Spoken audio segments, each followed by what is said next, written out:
सिर्फ टाइम नहीं तो नबी पाक सरकार दी ज़ात ते दुरूदो सलाम पढ़ने वास्ते नहीं,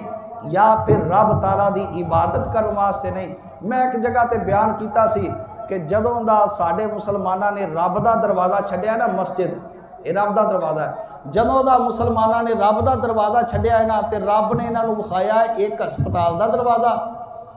तो एक कचहरी दा दरवाज़ा, तो एक थाने दा दरवाज़ा हुंदा रोज़ली दे। हस्पतालों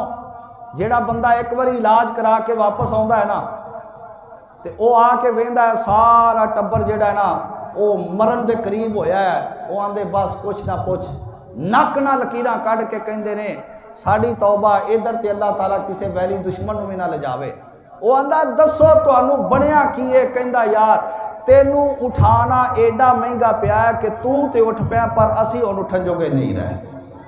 तो किबला जिन्ना रब का दरवाज़ा छड़ना उन्होंने फिर रब ने इवें दे दरवाज़ों ते ले जाना है। तो जेड़ा चाहता इन्होंने दरवाज़ों तो रब सानू बचाई रखे, वो आवे रब के दरवाजे ते आके फर्ज पूरे करे, वाजिबात पूरे करे, रब ताला की इबादत करे, तौबा करे, इस्तिगफार करे, अपने रब नूं मनावे, उस तो मुआफ़ी मंगे और जो जो उसने फरमाया वो करे, जिस तो मना किया उस तो बचावे, अपने आप नूं महफूज रखे, अपने आप नूं बचा के रखे। फिर वेखना मुश्किल ना हल होइयां तो फिर आखना गल सिर्फ इन्नी है कि कोई बंदा अल्लाह रब्बुल आलमीन दे दरवाजे ते